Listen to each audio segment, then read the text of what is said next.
Hello అందరికీ, అందరూ బాగున్నారా? ఈరోజు బీరకాయ పెసరపప్పు ఎలా చేయాలో చూపిస్తాను. ముందుగా బీరకాయల్ని తీసుకొని ఇట్లా పీల్ చేసుకోవాలి, అంటే తొక్క తీసుకోవాలి. తొక్క తీసుకున్న తర్వాత బీరకాయల్ని మంచిగా వాష్ చేసుకొని చిన్న చిన్న పీసెస్ లెక్క కట్ చేసుకొని చిన్నగా కట్ చేసుకోవాలి. సో మున్నగా కట్ చేసుకోవడం వల్ల ఏంటంటే తొందరగా ఉడికిపోతుంది, చూడ్డానికి కూడా చాలా బాగుంటుంది.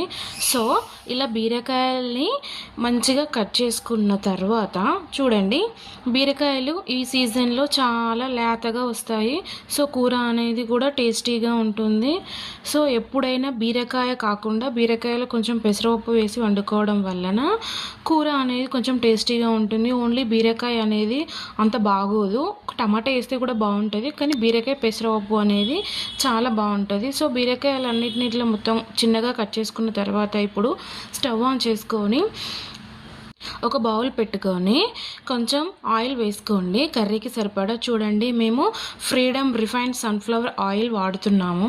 సో కూర చాలా టేస్టీగా ఉంటుంది, కొంచెం ఆయిల్తోనే ఎక్కువ కూర అనేది మనకు అవుతుంది. సో చూడండి, ఆ నూనె కాగిన తర్వాత పోపు దినుసులు వేసుకోండి, ఆవాలు జీలకర్ర. సో వేసుకున్న తర్వాత ఇప్పుడు ఒక 8 నుంచి 10 పచ్చిమిర్చి కట్ చేసుకొని వేసుకోండి. అందులోనే నేను ఒక ఉల్లిగడ్డ కూడా కట్ చేసి వేశాను. సో ఇప్పుడు మొత్తాన్ని ఒకసారి కలుపుకున్న తర్వాత కరివేపాకు. ఈ వర్షాకాలం సీజన్లో వెజిటేబుల్స్ అనేవి, ఏదైనా ఆకుకూరలు వెజిటేబుల్స్ ఏదైనా కూడా చాలా లేతగా నీట్గా మంచిగా ఉంటాయి. సో చూడండి, ఇప్పుడు కొంచెం సాల్ట్, 1 టీ స్పూన్ సాల్ట్ కూడా వేసుకొని మొత్తాన్ని ఒకసారి కలుపుకోవాలి. ఇలా కలుపుకున్న తర్వాత వెల్లిపాయ వేసుకుంటే వేసుకోవచ్చు, నేను వేయడం లేదు. సో తర్వాత పసుపు కూడా వేసుకోండి, 1 టీ స్పూన్ పసుపు వేసుకొని మొత్తాన్ని ఒకసారి కలుపుకున్న తర్వాత మనం కట్ చేసి పెట్టుకున్న బీరకాయ ముక్కల్ని కూడా వేసుకోవాలి.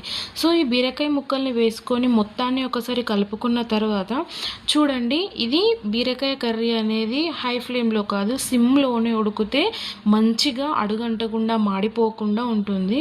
సో చూడండి, నేను ఇప్పుడు వాటర్ ప్లేట్లో పోసి పెడుతున్నాను. సిమ్లో ఉడకడం వల్ల కూర అనేది టేస్టీగా ఉంటుంది. సో చూడండి, క్యాప్ ఒక 5 మినిట్స్ పెట్టి ఉడకనివ్వండి. తర్వాత క్యాప్ తీసి చూస్తే వాటర్ అనేవి బీరకాయలో ఉండేవి బయటకు వస్తాయి.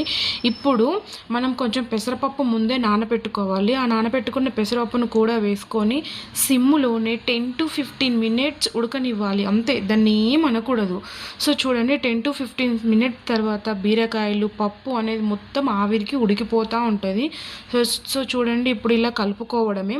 కలుపుకున్న తర్వాత సిమ్ ఆఫ్ చేసుకోండి, కొత్తిమీర ఉంటే వేసుకోండి. ఈ వీడియో అంతే, బాయ్ బాయ్.